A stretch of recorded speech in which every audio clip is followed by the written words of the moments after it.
Yo, this is Terrell, Hall of Fame D-Line, and this is Bully Rants. This next topic, and bear with me because I'm a little bit tired, but this next topic is about, I did one before, breed type. But this is breed type versus great structure. It's all stupid, first and foremost. And I've even heard judges make this argument. It doesn't make sense. None of it makes sense. There is only one way that you're supposed to judge a show. Does this dog fit the standard? The standard is the breed type. It's tell you everything that the breed is supposed to be. So in the scenario that most people argue, well, this dog was too skinny and it was more like a classic. He was very clean, but he wasn't very bully. Okay, that's a good point. This dog was sloppy. He was overweight. His feet kicked out. He had a roach back, a gay tail, splayed feet, whatever you come up with. It's another good point. Simply being, if the judge is doing his or her job, neither dog gets the ribbon. If the dog that is awarded the first place ribbon does not fit the standard, and it doesn't mean that the dog has to be perfect, but this dog should fit the standard, because every time you're given a first place ribbon, you're giving points towards the championship. Championship is supposed to decide not only the standard but the future of the breed. Showing dogs is supposed to give you the best dogs for breeding stock to push the breed forward, although we don't do it like that. So by handing any and every dog a first place ribbon, making a huge mistake. And we talked about this a couple years ago and people was like, oh, it's not that big of an issue. Now it's a huge issue.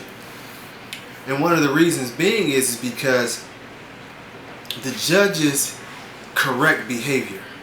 And what I mean by judges correct behavior is, if I have 5 dogs and I've invested in these dogs and I'm going to shows and I'm happy and I want to champ my 5 dogs out, and every time I go into the ring the judges tell me, hey, I'm sorry, but you know, that dog is good, he's getting his ribbons, you know, he won or he's in second place, but these other dogs are either or too skinny or too many flaws and they're not matching up.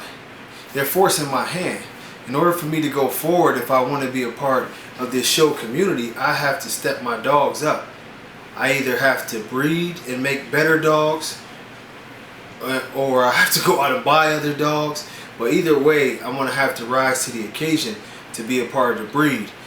When a judge decides to just give away ribbons nilly-willy and just let certain dogs get championships that really don't deserve them and really aren't good representatives of the breed, they open the door for the breed to become worse, especially inside the show ring area.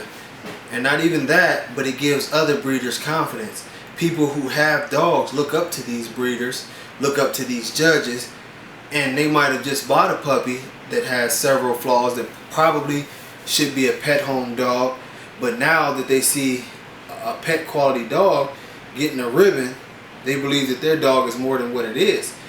And a lot of times what this is bringing on is more and more bad breeding. Everybody thinks they're a breeder. Everybody thinks that their mutt is top of the line and this is what it should be. We've all had to do it. Even, you know, the most responsible breeder had to do it. A lot of dogs get sent basically to just pet quality homes and get fixed because they're not representing the breed to the standard in which we want it to be represented. But instead, you know, I don't know if it's a fear of turning away people and running them away from the breed, or scared to be the bad guy or whatever, constantly dogs are being awarded that shouldn't be. And now I'm hearing more and more that this is not happening, and people are upset because it happened for so long. They expect things. Well, you have to understand, you can always ask the judge, why didn't your dog get picked? But if it's something that these judges see that is the reason why they're telling you, hey, I'm not going to pick any of these dogs, or I don't want to mess with these dogs, or whatever they say, you know, get an education out of it. You know, find out that, hey, maybe my dog isn't ready for this, or maybe he should have performed better. But whatever it is, you have to take that out of this whole breed type argument, because there's only one breed type, and that's as the standard set to it. You know, you don't get extra points for your dog being fat or having extra wrinkles or being heavier. Too many people think that that's a pass. It's not a pass. If your dog is a real big giant dog, but he has a lot of flaws, that should be counted against him. And as a matter of fact, the dog should be accounted. One more flaw that should be counted against is these fat dogs. Nowhere in the standard does it say a dog's supposed to come in overweight. But you know, the faster that this whole breed type discussion is taken out of the picture and we just follow the standard, the faster we'll get to a better breed and a better overall presentation, because we won't have so many people who take this as a joke. And it should be taken as a joke when you see dogs with rears higher than their heads walking around with ribbons. But we'll just let that one go. I got plenty more. It's like another 12, 13 of these videos where we get on some even better topics.